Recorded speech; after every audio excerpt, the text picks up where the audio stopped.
नमस्कार, good morning. 2-3 दिन के अंतराल के बाद एमए फाइनल फिलॉसफी के स्टूडेंट्स के लिए आज हम फिर मिल रहे हैं। चूँकि 3-4 दिन का पिछली क्लासों में गैप हो चुका है, इसलिए मैं संक्षेप में एक बार जो पिछली क्लास में हमारी बात हुई थी मैं उसका रिवीजन यहाँ पर करूँगा। एमए फाइनल फिलॉसफी के स्टूडेंट्स के लिए हम वेदांत दर्शन पर बात कर रहे थे और पिछली क्लास का जो टॉपिक था वो अद्वैत वेदांत यानी शंकराचार्य के अनुसार सत का स्वरूप। हमने ये देखा कि सत्य के स्वरूप को स्पष्ट करने के लिए अद्वैत वेदांत में जो एक परिभाषा उपलब्ध है वो है सत वह है जो त्रिकाल अबाधित हो,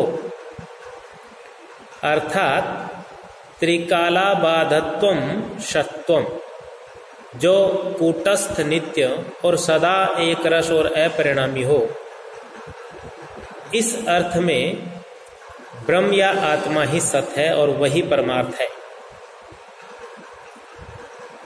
तो इसके विपरीत असत वह है जिसकी त्रिकाल में कोई सत्ता ना हो। तो देखिए यहां पर सत्य की परिभाषा के अंतर्गत अद्वैत वेदांत में सत्य और असत्य के संदर्भ में अति के संदर्भ में अति की दृष्टि से परिभाषा दी गई। अति का मतलब है अंतिम स्थिति, कि जो त्रिकाल में है वो सत्य और जो त्रिकाल में नहीं है वह असत। अब त्रिकाल में होने का अर्थ भूत, वर्तमान और भविष्य में जिसकी सत्ता रहेगी वो सत्य होगा, और तीनों कालों में जिसकी सत्ता कभी भी दृष्टिगत नहीं हुई वह असत होगा। अब इस दृश्य जगत पर यदि हम दृष्टि दौड़ाएं, नजर दौड़ाएं और एक प्रश्न पूछें अपने आप से कि इस दृश्य जगत में कौन सी वस्तु सत्य है और कौन सी वस्तु असत्य है, तो इसका जो उत्तर अद्वैत वेदांत के अनुसार निकल कर आता है वह है कि जगत की सभी वस्तुएं न सत्य है और न असत्य है, यानी इनका सत्य कहकर भी वर्णन नहीं किया जा सकता और असत्य कहकर भी वर्णन नहीं किया जा सकता। तो सही शब्दों में यदि इस बात को कहें तो इसका अर्थ होगा कि दृश्य जगत, प्रतीति जो जगत है वह सदसद निर्वचनीय है, यानी ना सत्य कहकर उसका निर्वचन हो सकता है और न असत्य कहकर उसका निर्वचन हो सकता है। क्योंकि हमारे लौकिक अनुभव में ऐसी कोई वस्तु नहीं है जो उपर्युक्त दृष्टि से सत्य हो या असत्य हो। तो लौकिक अनुभव में चूंकि जो सत्य है वो ब्रह्म है, अद्वैत वेदांत का जो मार्मिक कथन है, जो सार कथन है वो क्या था? ब्रह्म सत्य जगन मिथ्या और आत्मा ब्रह्मेव नापर, यानी आत्मा ब्रह्म का ही अंश है। तो हमारे लौकिक अनुभव में ब्रह्म की सत्ता का ज्ञान नहीं हो सकता, इसलिए जो सत्य है यानी ब्रह्म वो लौकिक अनुभव से परे है, ऊपर है। और जो असत है, क्योंकि सत्य और असत आत्यांतिक अर्थ में काम में लिए गए हैं, तो असत का कोई उदाहरण यदि हम लें फिलॉसफी की दृष्टि से तो बंध्या पुत्र और क्षय पुष्प तो ये दोनों ही ऐसी चीजें हैं जिनकी त्रिकाल में असत्ता है, यानी ये भी हमारे लौकिक अनुभव में कभी नहीं आ सकते। इस नाते लौकिक अनुभव में ऐसी कोई वस्तु नहीं है जिसे हम वेदांत के अनुसार सत्य या असत कहें। तो ऐसी स्थिति में हम इस जगत के संदर्भ में यदि प्रश्न पूछें तो हम बोलेंगे कि यह सद असत निर्वचनीय है, अर्थात मिथ्या है। जो भी पदार्थ ज्ञेय है, दृश्य दिखाई देता है, वो परिच्छिन्न है और सदसद निर्वचनीय है और मिथ्या है। और जो मिथ्या है वही अविद्या है, वही माया है, वही भ्रम है। ये एक चर्चा हमारी हुई थी। इसी को हमने आगे बढ़ाते हुए पूछा था कि ये जो माया, ये भ्रम, हमने माया से शुरू किया था, माया सिद्धांत, फिर अध्यास पर बात की थी। अध्यास का ही रूप है भ्रम का सिद्धांत। भ्रम जैसे हम कहते हैं ना, दृष्टि भ्रम हुआ, तो हम इस भ्रम की बात कर रहे हैं।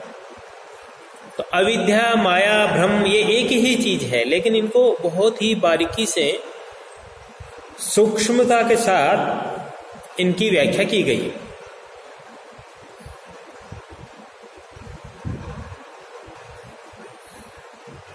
तो जो अद्वैत वेदांत के अनुसार जो भ्रांति है, भ्रम है, अविद्या है, उसको दो भागों में बांटा गया। एक को कहा प्रतिभास और एक को कहा व्यवहार। पिछली क्लास में बात हो चुकी है, मैं फिर भी स्पष्ट कर रहा हूं। प्रतिभास का अर्थ है व्यक्तिगत भ्रम, यानी एक व्यक्ति विशेष को समय समय पर जितने भी प्रकार के भ्रम होते हैं, मिथ्या आभास होते हैं, वह प्रतिभास की श्रेणी में आते हैं। अब यदि आप 3 नंबर के प्रश्न के रूप में पूछ लिया जाए, प्रतिभास को परिभाषित करें, तो आप बोलेंगे अद्वैत वेदांत के अनुसार जो व्यक्तिगत भ्रम होते हैं, जैसे रज्जु सर्प जो भ्रम है वो व्यक्तिगत भ्रम है, ये प्रतिभास के अंतर्गत आता है। और यदि और अधिक स्पष्ट करने की बात हो तो हम बोलेंगे स्वप्न आदि जो है वो भी प्रतिभास के अंतर्गत आते हैं। तो जितने भी व्यक्तिगत भ्रम हैं और स्वप्न आदि हैं, वो सभी के सभी प्रतिभास हैं। तो व्यवहार क्या है? तो व्यवहार है एक समष्टिगत भ्रम, यानी जहां एक व्यक्ति को होने वाला भ्रम नहीं, संपूर्ण मनुष्यों को, मनुष्य जाति को होने वाला भ्रम।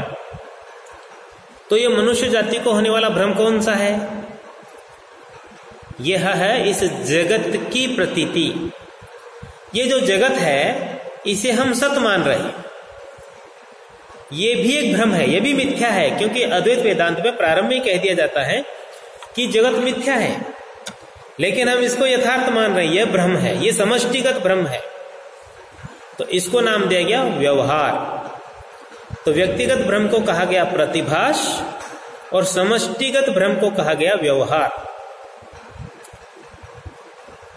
व्यवहार समष्टिगत भ्रम है जिसकी प्रतीति हमें न तो भ्रम के रूप में होती है और जिसका बाद हमारे लौकिक ज्ञान से भी नहीं हो सकता। यानी कैसे समझेंगे इस बात को कि जो प्रतिभास है, व्यक्तिगत भ्रम है, उसका बाध तो तत्काल किसी अन्य ज्ञान से हो जाता है। जैसे रज्जु सर्प को हमने एक भ्रम के रूप में लिया, पर्याप्त रोशनी, पर्याप्त प्रकाश होने पर हम रस्सी को रस्सी ही समझ लेते हैं। तब जब रोशनी की कमी होती है या कोई और कारण होता है तो रस्सी को सर्प समझते हैं, लेकिन जब पर्याप्त रोशनी होती है तो रस्सी को रस्सी समझते हैं। यानी एक ज्ञान से तुरंत उसका निवारण हो जाता है, बाध हो जाता है। लेकिन ये जो समष्टिगत भ्रम है, इस समष्टिगत भ्रम का बाध तात्कालिक ज्ञान से नहीं होता, क्योंकि इस संसार रूपी भ्रम का ज्ञान निराकरण ब्रह्म के ज्ञान से होगा। जब ब्रह्म ज्ञान होगा तब इसका निराकरण होगा।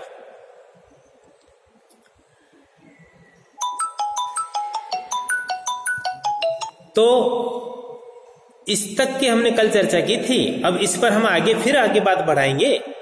सत्ता के त्रिविध रूपों पर चर्चा करेंगे, इस सत्य के स्वरूपों पर आगे बात करेंगे। ठीक है, आज मैं चाहता हूं कि अपन पिछली क्लास वाला जो रिवीजन किया उसी पर ध्यान दें, और फिर नेक्स्ट में हम यानी कल से नई चर्चाओं को प्रारंभ करेंगे। ठीक है, तब तक मिलते हैं। जय हिंद, जय भारत, नमस्कार।